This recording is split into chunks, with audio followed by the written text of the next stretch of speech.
Welcome back to the S&C Roundtable. I'm joined by Jack Edwards. We're going to get into all things sprinting. I am not very well versed in the sprinting world, but from what I see from your work, you are quite the experienced sprinter and quite a good coach. I really just enjoy your narrative approach to coaching and just like biomechanics or sprinting and the way you simplify things, because I think it's extremely there's just a lot of utility in it.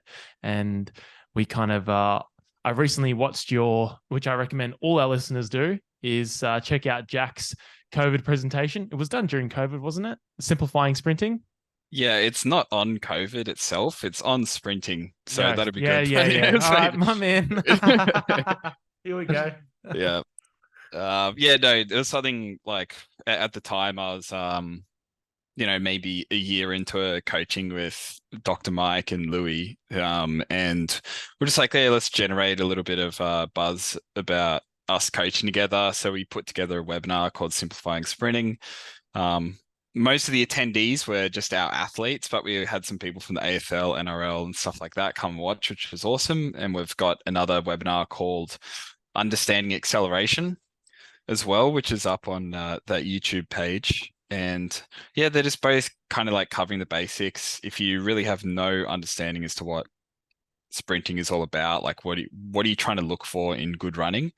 I still think that the Simplifying Sprinting webinar holds up perfectly fine, even if it's just like a bit of a put together type job.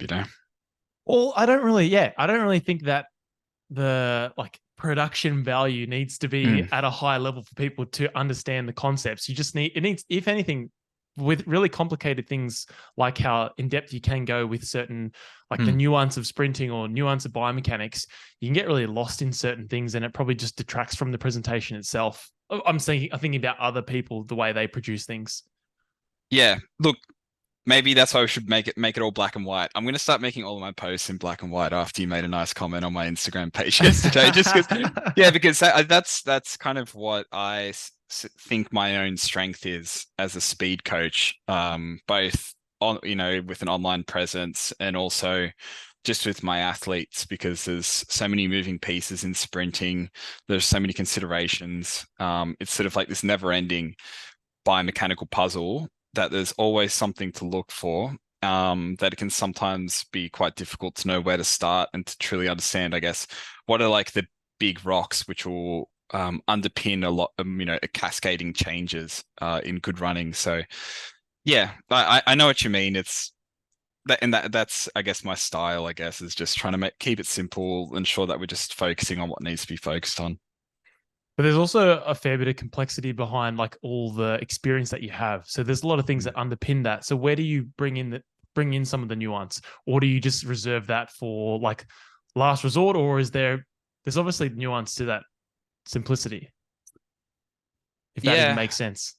I know There, what you mean. I just don't. fuck the I nuance. I don't think I've worked with anyone, nor with myself, who is good enough to demand nuance, to be honest. Like the sort of big rocks are always super apparent in athletic development. And I've sort of gone down funky like biomechanical model rabbit Like what? holes. Tell me. And Let's hear it. I don't know, like if at any point you suck as an athlete, you essentially look for something for an easy answer somewhere else. So you start, I don't know, like driving, I don't know, something like just going hella inside edge, or like you start doing weird plyometrics, jumping off things Weighted for greater vest. force, weighted vest, this downhill sprinting that. And like it's all fantastic and fun training, but it was just, I guess, a lot of the time steering away from the glaringly obvious things which can push athletic development, and trying to shortcut the process a lot. So there is nuance which is necessary. Like I'm really lucky that in my I guess my athletic experiences so far, I've been involved in some really elite training groups. One of my early coaches, her name was Vera Dovskina. She's from the Ukraine, like did all of her sports science studies in the Soviet Union. And at the time she was coaching me, she would have been 85 years old. And at the same time she was coaching me, we were part of a big group, and I was probably the youngest guy in the group. At the time, Stephen Solomon was preparing for the London Olympics, and he, made the 400-meter final at the London Olympics. Watching that sort of experience and seeing the sort of nuance in which Vera brought to that sort of coaching dynamic. One of my best friends. So after Vera, I took a little bit of a break off athletics actually, and I was getting coached by Andrew Murphy, who's the current national sprints coach, and we had an awesome training environment. Like, it was the most, especially the gym sessions. It was just like unreal. Like rocking up to the gym, like, because the gym was my thing, especially because I just am not that fast. So I really relished the gym, and I'd rock up to the gym with a big 1 liter bulk nutrients protein shake with like full of black coffee BCAAs, everything. and just like slam it on the lifting platform and just stay there for 3 hours. And then, but in that group, I had some awesome training partners. One of them, Rowan Browning, who's one of my best friends. He made the semi-final of the 100 meters at the Tokyo Olympics. He's run sub 10 seconds illegally. It'd be awesome if he finally did it legally, but I'm always chatting with him. We're always chatting through. He's looking for 0.02, 0.05 seconds, and we're always just chatting about random technical things. Because he's trying to figure it out alongside his coach, and I enjoy those conversations a lot because like that is nuance. I try not to say too much or whatever, but that it would be really cool to be at a stage in your athletic career where you're looking for those small margins. But for everyone that I've ever worked with and with myself, I'm so far away from that. You need to. I honestly think, unless you're running like 10-2, 10-3, you just don't even taper. Just hammer yourself until you get there, probably, and then start to worry about some of these other things to really push to an elite level. Yeah, it's kind of funny you mentioned that about tapering. I was talking about that with a group of people that I'm doing a bit of mentoring with, and we were talking about that because they've got nationals coming up this week. And It was like, you're going to do your best. You do your best lifts under fatigue in training. And then you're going to go and detrain yourself for 2 weeks. And then you're going to have a shit comp experience. Just keep driving that high stimulus. And like, if you only snatch a lot, like, I don't know, some of the guys don't snatch that much. It's like, what? Just keep going. Just keep hammering away. But yeah, it's funny you mentioned that about all those kind of things and how people get really. It's kind of like why I've really foregone a lot of individualization. And I think we chatted about this a couple of weeks ago, how you mentioned about your program, Acceleration Monster, and how you want to build a really good program that can build acceleration, and how you think that there are some concepts that maybe you can, bring to the front of people's training so that they are that you're hitting the big rocks. What are some of those things that you think that people don't necessarily need, like the individualized approach? They just need a 10-meter resisted sprint and a couple of deep range of motion jumps. Yeah, I guess.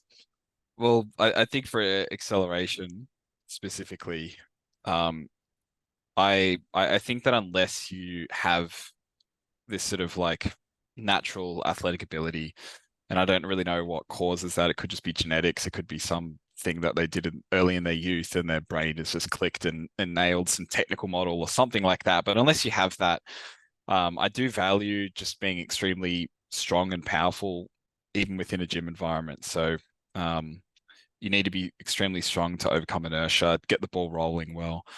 And then I think that even if Acceleration Monster, it's, I guess, designed for people to develop their acceleration. It's just how I like to coach sprinting in general. And if you're new to sprinting, I'm always a little bit apprehensive to prescribe maximal velocity efforts. And so I just think you can get more repetitions of running in if you're just doing heaps of acceleration and heaps of submaximal efforts. So I guess there are no real driving principles beyond the fact that I like to get athletes to do hard work and to do lots of work.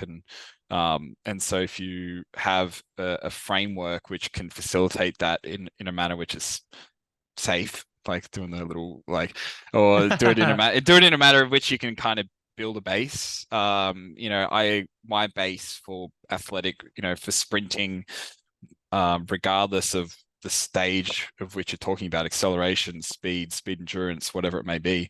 I do kind of like that base to be formed under acceleration development. I like it to be like, just those moderate intensity running.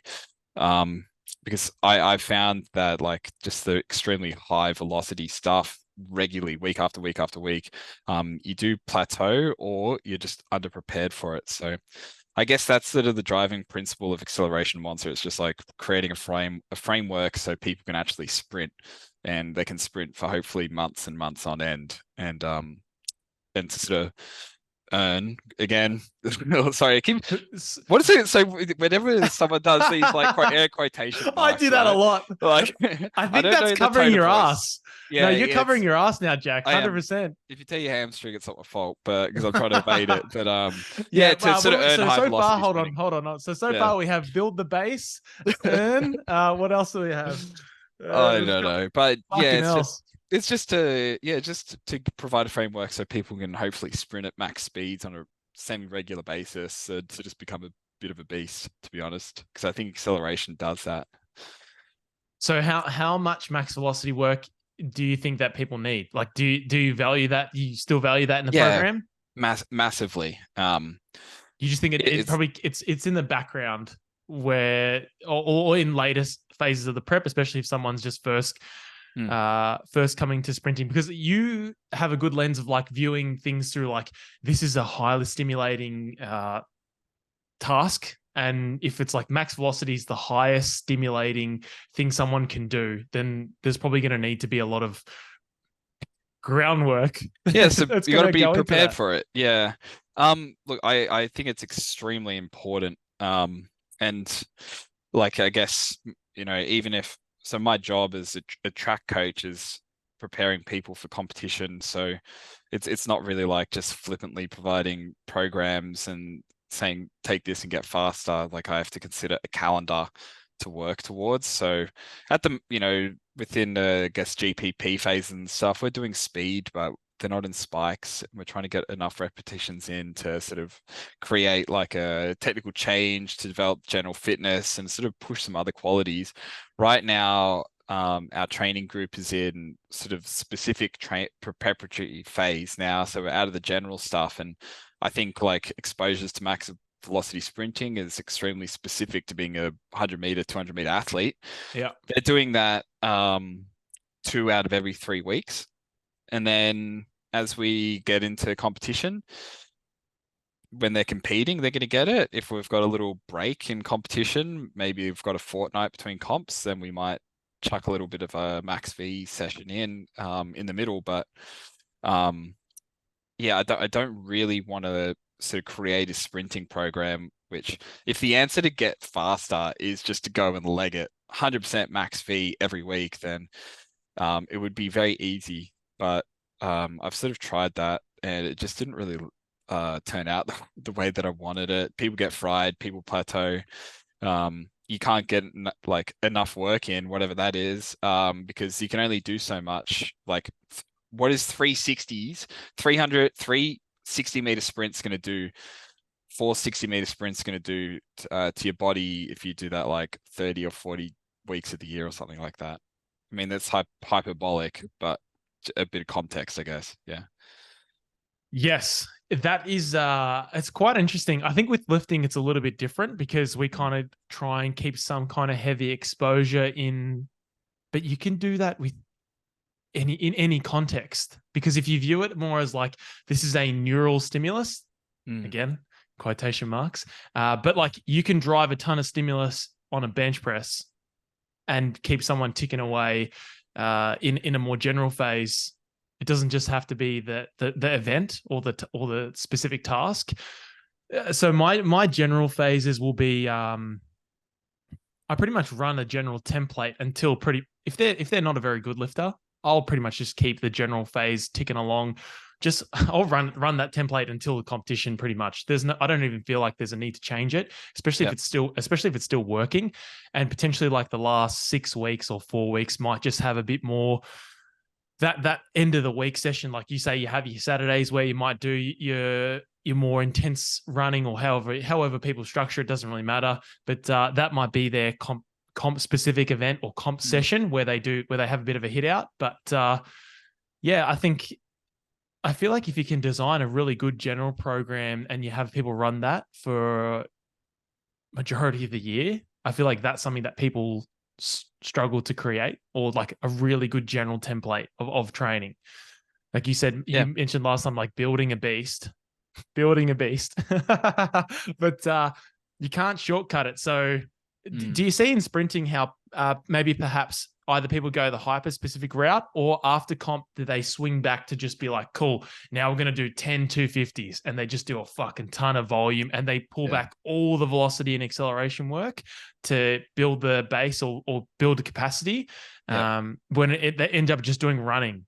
And in that phase, does technique fall apart, or do things change in how people move? Because we definitely see it in weightlifting. Like people come away from that specific, that high intensity work where you don't have the singles in there, and they might do some huge volume PBs and it just doesn't transfer at all. It needs a lot of time to kind of capitalize on that work.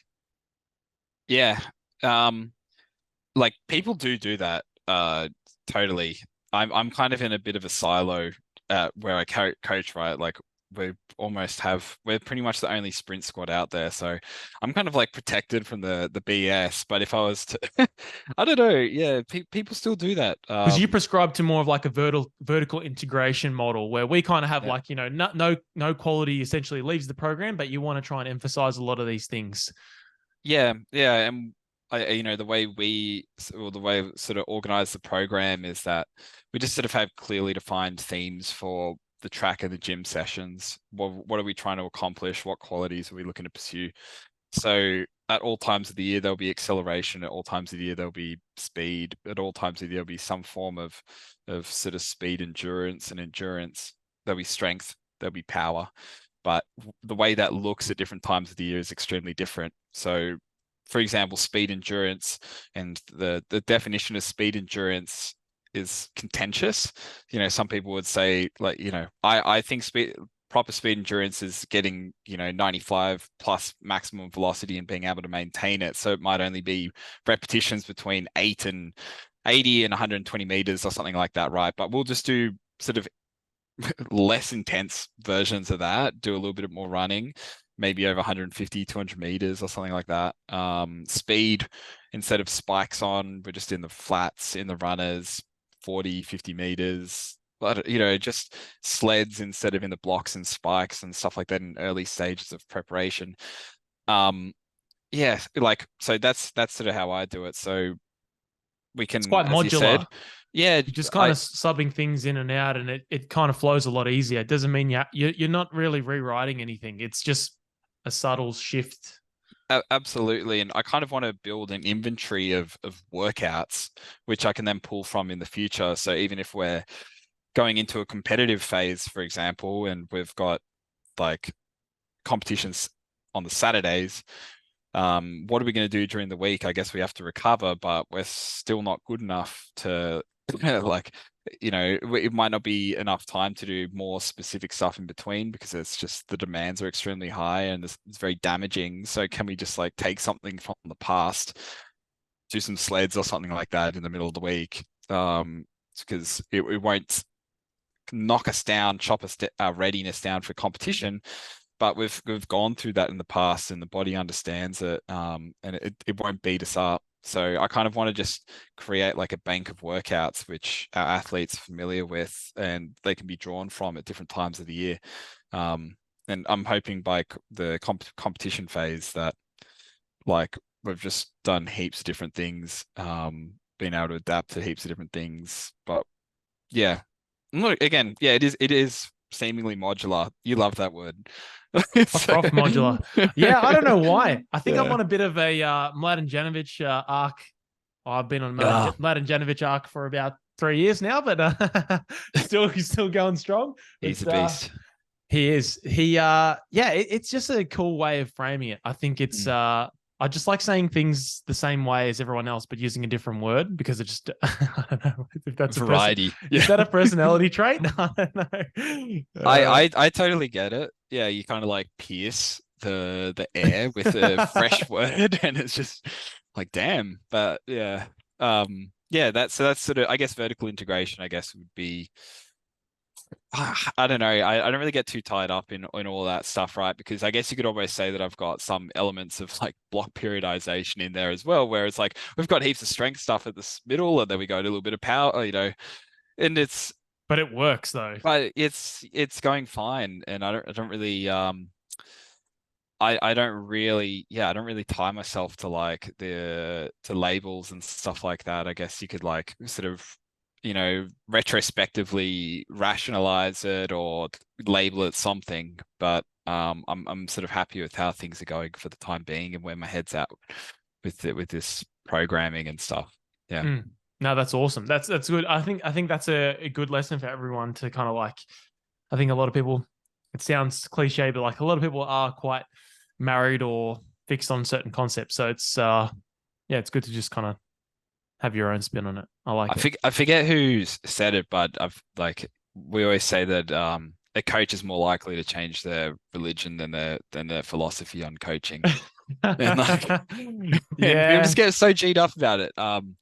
And I totally understand it. And even in the past, I remember like a rabbit hole that I really went down was, I guess, like a triphasic type model where I had like a lot of time doing eccentrics into the icentrics, into the isometrics, into the concentrics. And this was like the foundational principle of preparation for sprinting, which is just so stupid. But so tell me about the isometric arc. You went on. You did it. You do a lot of isometrics. Do you still do a lot of isos, or you in that triphasic kind of approach? No, not particularly. This is just when it's an example of what we we're talking about before, where Yep. I wasn't happy with my sprint performance. Yes. So then I looked for answers, and I really liked the rationale of like the sprint specific isometric sort of thing, which Alex Natira was putting out.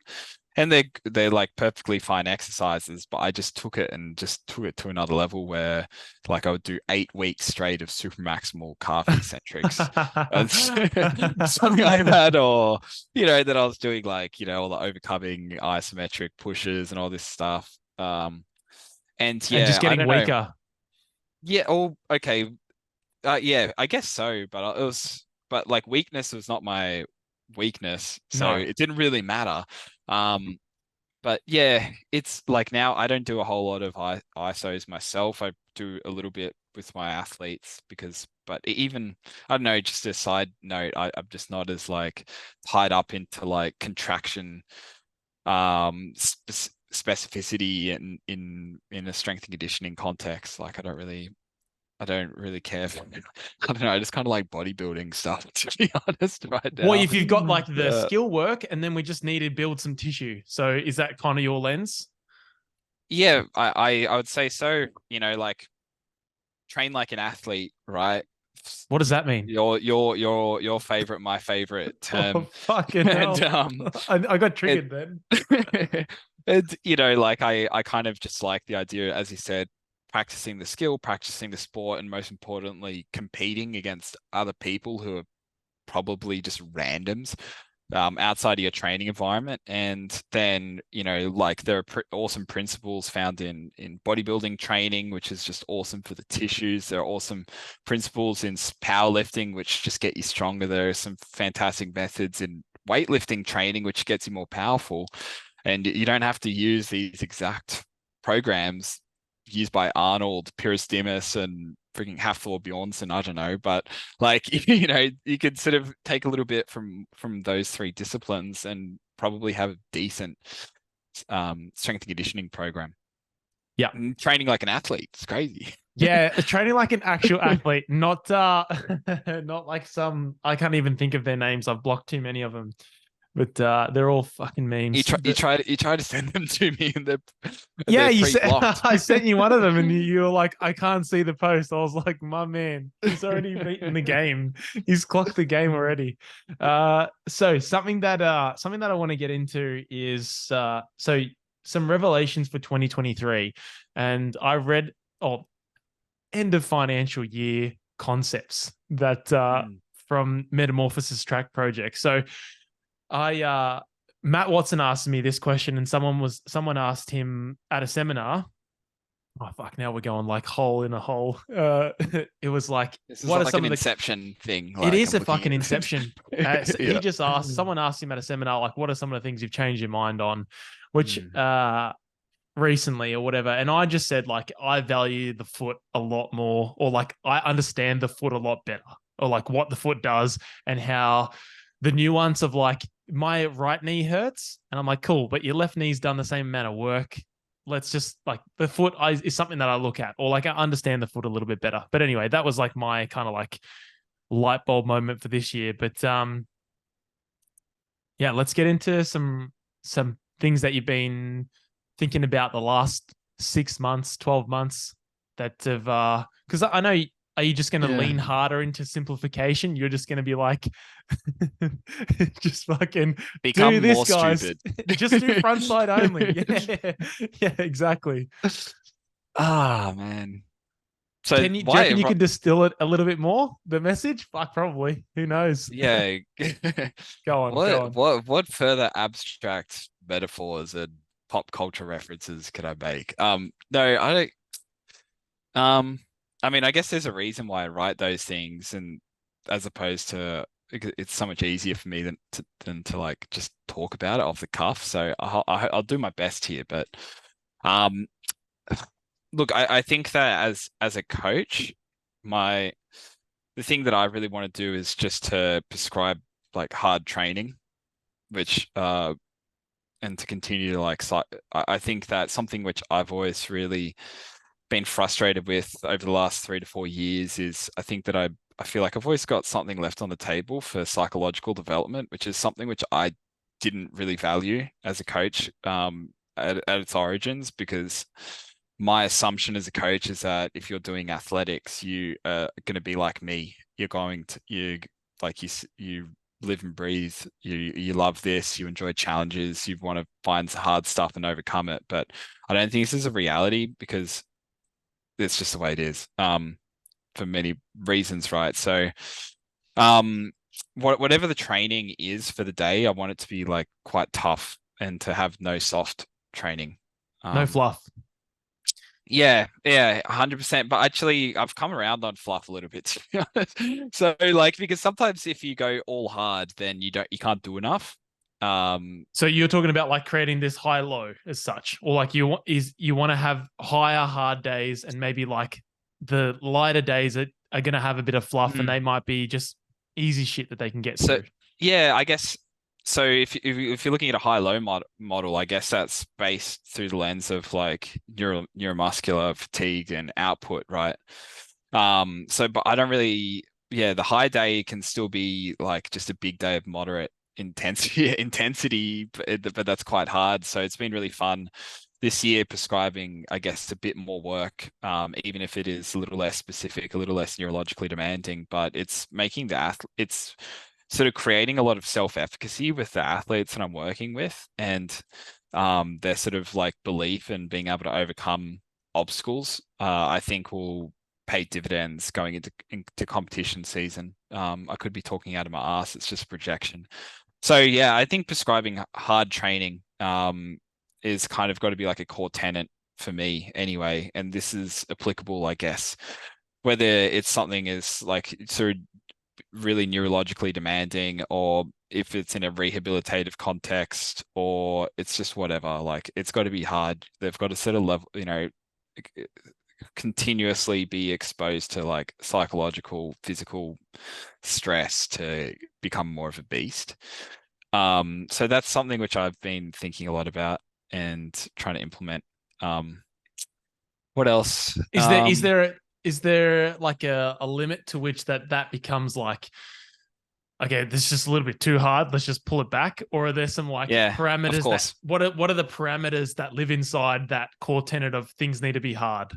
Or are there Um, no fucking parameters? It's like, cool, you missed the hang power clean. Let's just move on now. And yeah, then, yeah, of course. Like you can't be a jackass about it, and it's just, I guess, a pendulum swing around from a couple of years of coaching and programming with like a lot of sensitivity and fear for um I don't know, like the fragility of the body, I guess. I guess it sort of is like what happens when you sort of understand things a little bit better, you start to like respect, I don't know, like freaking like the refractory rates of like tendon, like collagen synthesis and stuff like that. And you're just the like, oh, am I like interfering with this part? But like, way the yeah, collagen's being restructured yeah. after these ISOs. Yeah, I'm just like, am I doing this right? So You had a cool uh, cool little post. It wasn't little. It was actually on recently. It was about ankle stiffness, mm, and you were talking about how I virtually don't even consider like tissue changes oh, because it's so yeah. slow. It's like a lot of people talk about like say the benefits of plyos or the benefits of these things, and they'll talk about stiffness, and it's like, okay, do you want to document puberty? Do you want to like document the progression of the human body over its lifespan? But yeah, there's other Yeah. things at the forefront. Yeah, I mean that comment I guess is a little bit like out of pocket because like I have no medical backing or whatever, but it's I guess if you want like something to be springier, yeah, I don't really know if it's going to be a byproduct of the tendon itself changing. Like it's like it's just more your brain has figured it out. Like you're going to wait 16 weeks of heavy resistance training for this thing to change. Like you can see people drastically change in the course of 4 to 6 weeks, and it's like how did they get faster? How did they get springier? Or Like even within the the session. body, yeah, even within the session, exactly right. So yeah, yeah, and then I guess to that original question about things that you change your mind on, like I'm just trying to do a better job as a coach, just from a relationship standpoint. Now, I guess it ties in with the harder training, but just trying to hold people accountable to goals and expectations, regular check-ins, things like that. All these things which are assumptions for coaching, but I just don't think I've done a great job of over the last few years, and um, which is like not great because that's the job of the coach, but um, yeah, just trying to be a better person about it. Like you got to be a bit more than, especially because I always like to bring good vibes, have a laugh, make jokes, tell stories and stuff like that. But um, I've really enjoyed the people side of coaching this year, and being more transparent and honest about what we're trying to accomplish and being clear in my communications with people has reaped better results than like hours of considerations for programming. So I just want to keep on leading into that. Just write hard programs and then tell me your why. Let's go. Let's do it. It's Yes, exactly right. I mean, they're probably intertwined. So yeah. No, that's cool. Someone who does that really well is I don't know if you've listened to Bobby White, any of his pod, any Yeah. of I haven't he, listened to him, but I like his content on yeah, social media. it's very similar to you in a good way. He was talking about how someone will come to training and it's so hard for people like young kids to go and train with him in person. And so when Mm. someone comes in, he'll just be like, why are you here? What are you doing here? And the poorer kids, the kids that have nothing, will just be like, I want to be a Gatorade All-American. And he'll say, well, why? And he'll say, well, I want to like buy my mom a house. And they just know straight away. And then the kids who are like from the richer areas, they'll say, I want to be a Gatorade All-American. And he'll be like, why? I don't know. Fuck. Yeah. How do you not know? And then there's like 7 layers deep that they're slowly getting to, and it's like, okay, no, that there's a reason here. But yeah, it doesn't always have to be as deep as that, but there's definitely got to be some when things get challenging, it it's easy for people to just to move on, especially when we're talking about like athletics. If you do athletics, you probably don't I guess some people probably would do it for fun, but it's not really a lot of people do F45 for fun. It's a different person. And it's just like such a naked sport in all senses of the world, besides literally being naked. But like it's, you're like out there on the track on like a Saturday, hours in a singlet and tights, and you run, you get a time, and just people from all over the country will rock up, and you're either better than them or you're worse than them. You either ran faster than you did before you didn't. And like you could just get smoked by some random 15-year-old guy who's probably like, never even listened to the S&C Roundtable. So which is it's just the way sad. it is. No, it's good. That's what we want. Keep them pure. Yeah. Yeah, exactly. We don't. Do you think there's like a bit of elitism in sprinting, or in those kind of circles, because it is you're saying how it's like such a naked thing. It's such a like a it is quite pure. Then I guess some of the like the things that the training, or like just some of the athletes are just fucking savages, and because it is also quite an individual sport. But you seem to kind of bring this talking about bringing this kind of community into it, which I haven't really seen spoken about in like that track kind of setting. Yeah, it is like it's an elite sport really. Like I've played a lot of AFL, I guess is like my first love, right? And I was playing like the top level in Sydney in my early 20s, and the sort of things which you would consider professional like in track are very different to AFL. It's just different culture. Like if we won, we're downing like 20 VBs on a hill, right? And it was the best. But In it's track, if you win, you go and cry. track. In PR. Yeah, you just go What do and we do wrong, whinge about coach? Fucking hell. the wind, like it's not hot enough, yada yada yada. Yeah, it is quite an elite sport. There's like a lot of peacocking, and stuff like that. It's why I love it though for that reason, and I think I'm enjoying it more going into my late 20s when I probably don't have like the insecurities that you have in your early in your early 20s, and just trying to, yeah, and as far as community goes, I think it's valuable because um it's, as you said, it's very confronting. You don't want things like jealousy or, just always comparing yourself to others to really rob your enjoyment of the sport and to really sort of take away from understanding your own progress and, how far you might have come over the course of a year. Or to even just just you need to stay focused on how you can get better. And I think it's often like at a competition, you can like look at some random technical signature of random athlete who's faster than you, and you try to replicate it and apply it to your own training model when it just might not be relevant at all. Even if it's cool to be inspired by those who are faster than you. So, yeah, like even if it's track is an individual sport, I value community. It's required to really push it to the ultimate level. You need good training partners, good coaching, community, like outstanding vibes, people who like pull you up in hard times, and people who will celebrate you, um, even if they beat you because they know how far you come. So that's really what I'm looking for, and I just don't want it to be like just like I don't really want to work with wankers and people who conduct themselves in that manner. Yeah, there's something to be said for that. I'm quite picky with people that I work with these days. Yeah. And yeah, there's a certain kind of person that I'm just not interested in helping.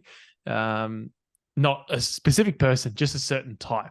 Who is Yeah. it? No, no we'll talk about it after. No, it's yeah, it's cool. No, that's awesome. It's going to be great to see like the evolution of your coaching, and like how those things are going to develop more over the years. Just with like just becoming older and just becoming wiser. It's everything, man. Yeah, getting older is probably like when I was a English teacher, right? And I'm only 26, 27 years old, and I'm teaching 18-year-olds. I'm close enough to feel like a older brother as opposed to a father. And I just couldn't, and even if I could have like quite a staunch posture and a tight shirt, like I couldn't, Quite I a couldn't, staunch posture. I couldn't command the same level of authority Staunch. as like a 60-year-old dude walking around who's just done this for years. So I am, yeah, getting old as a coach, I think will be quite empowering, not just from like the wisdom acquired over the years, but just because getting old makes you like way more hectic of an authority figure. I've noticed. I had noticed that a lot with So here's an interesting concept. Like, there's so many 300 follower coaches on Instagram. Like, there's just a lot of coaches. It seems like there's a lot of coaches, There's and more coaches than athletes on Instagram. yes, it does seem like that, but which is fine. But everyone's getting a high quality service, you'd think. But anyway, probably not. The it's I feel like, don't try and be a coach. Just that's going to come later. I feel like if you can just find something that you're extremely passionate about, and say with sprinting, the way that you probably talk about sprinting now has got to be different to maybe when you were 17. Or maybe that's just how you are, Jack. But the definitely the way that I think about training and coaching is very different to when I was competing at weightlifting at my first comp when I was 17. I didn't fucking think about any of this stuff. I didn't really care. And that's a great thing. Just do 30, 40 weightlifting comps and then think about coaching. I think there's something to be said for like the skin in the game. Whereas people are like, they just find out about this thing and they're like, yeah, I'm an elite bounce coach. You will fucking unlock the 40-inch vert in 6 weeks. I feel like, yeah, there's just something to that journey rather than being like trying to be the coach. And I've noticed that in my own coaching, like just people seeing me as like, oh, this guy's a little bit older. I'm just going to go sign up with him. And how like attractive the older, it's like, I'm the older guy. It's like I don't know, you're not I don't think you've gone clubbing, but like when you're I 18 have not years gone old, clubbing. when you're 18 years older and you're at like a world bar at the cross and you're like This is in just Sydney. So in Our Sydney. Sydney listeners will know. Yeah, back when the cross is still pumping and you go as like an 18-year-old, but and you like want to pick up girls or whatever, and there'll be some like 25-year-old dude who's just killing it, and you're like, God, I wish I had that sort of I just gotta confidence, wait, bro. I and just gotta then you wait. just wait it out, like it'll be okay. You just need to keep on rocking up to the world bar every freaking whatever it was words say, but That's yeah, what it's like being being a coach on Instagram now. yeah, like the night at World Bar. But yeah, it's totally right. Like I'm looking forward to competing myself again because like I still think there's value in the experience of competition day that will help me communicate with my athletes better and sort of help them like sort of empathize with the experience that they're going to be going through. Like the emotions of getting cut when you don't compete well. Like just how much hard work it takes to be, actually a competitive athlete.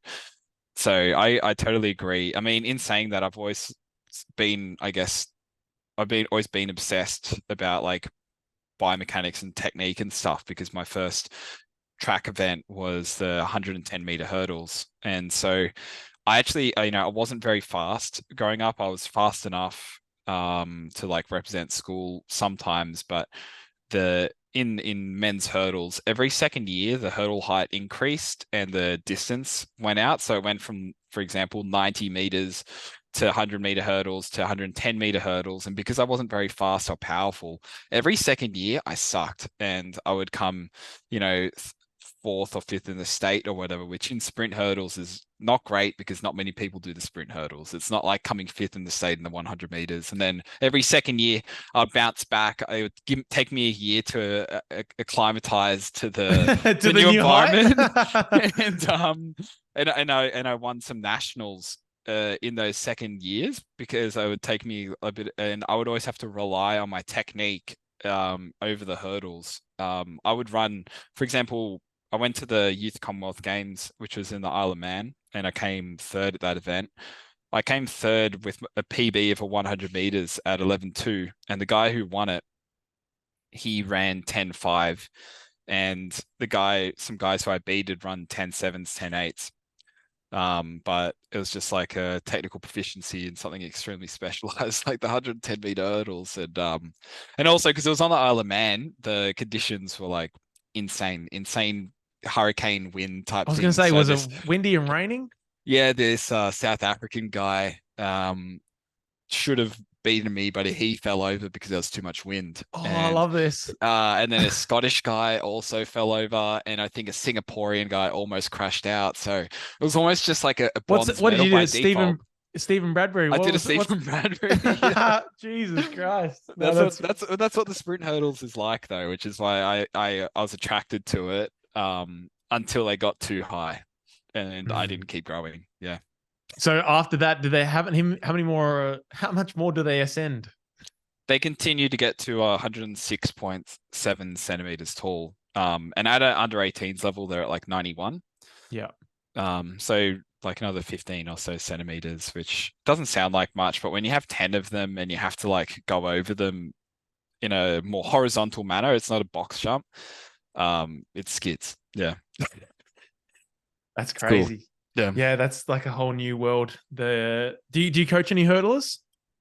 Yeah, I do. Yeah, just a female hurdler. Um, yeah, but women's hurdles is different to men's because they only have to jump over 84 centimeter hurdles. So they don't really have like the vertical demands that the men's hurdlers do. There's a bit more of like a emphasis on being very fast. Because yeah, you just don't have to create the same sort of vertical impulses. You just have to keep like I don't know, you just keep on driving forward pretty much. You don't have to More like a glide. yeah, I guess so. So like a lot of the sprint hurdlers in the women's are relatively short, whereas in the men's they're tall for the most part. And you don't have to if you can run 10.5 in the men's hurdles, you're probably going to be okay. You probably have to be an almost 11-second sprinter like Sally Pearson to have a crack at the women's hurdles. Yeah. Okay. Yeah. Mm.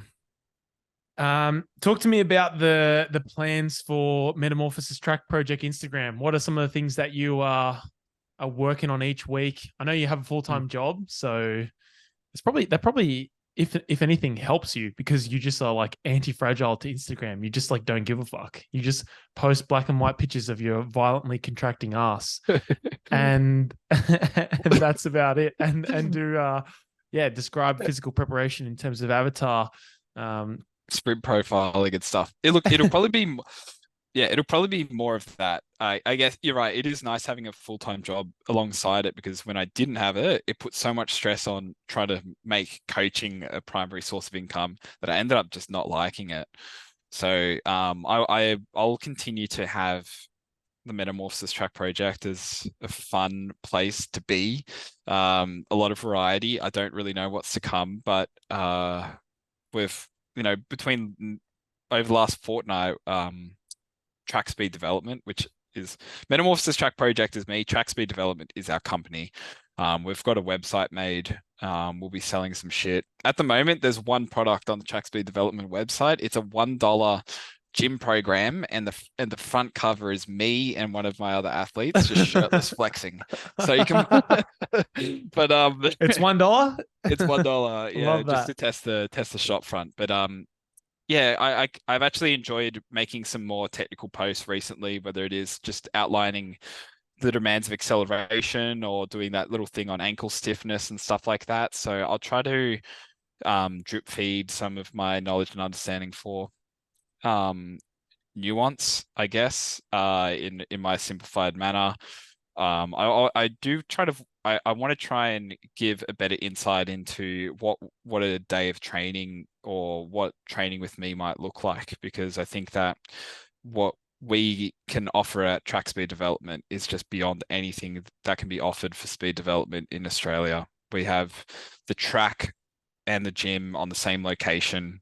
Dr. Mike has got so much clinical experience in rehabilitation that we have awesome return to sport sort of protocols and facility and opportunities. So, and I like seeing my athletes, PBing, lifting big weights after track sessions, throwing medicine balls, jumping and stuff like that. I think people are becoming more attracted to out of the gym type training, and we literally do it all. So, like for example, it's been awesome to see like Matt Watson, for example, Matt McInnes Watson bring plyometrics to the forefront of social media fitness. But a lot of these stuff is just like ingrained assumed knowledge within the track and field like culture. And I kind of want to contribute in a similar manner, not with plyometrics because it's not my wheelhouse, but just helping people access speed training, access being able to throw a medicine ball 23 plus meters or whatever it may be. It just become more powerful and faster, and making it simple in the weird ways that I get to do it. I'm obviously very passionate about sprinting, and it's just it's a big part of my identity. It doesn't have to be a big part of your identity or anyone else's, but I just want to kind of keep sharing my thoughts, beliefs, values, put them out there, continue just being myself.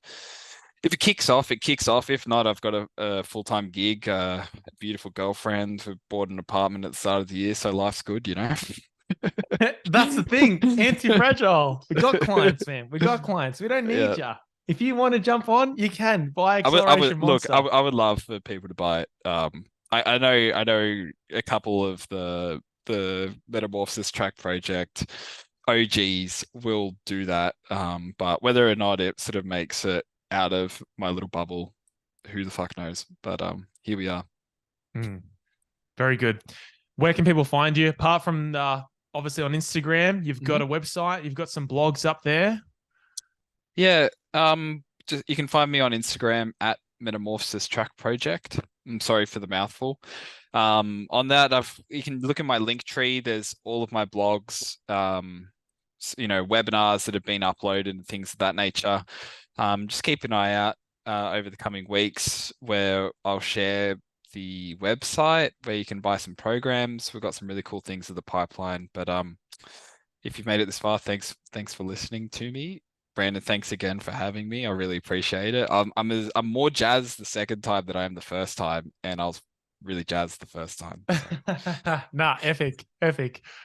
So good, Jack. Thanks for your time. And yeah, if you guys enjoyed it, feel free to share it on your socials, which you should have done halfway through anyway. But thanks so much, guys, and we'll see you in the next episode.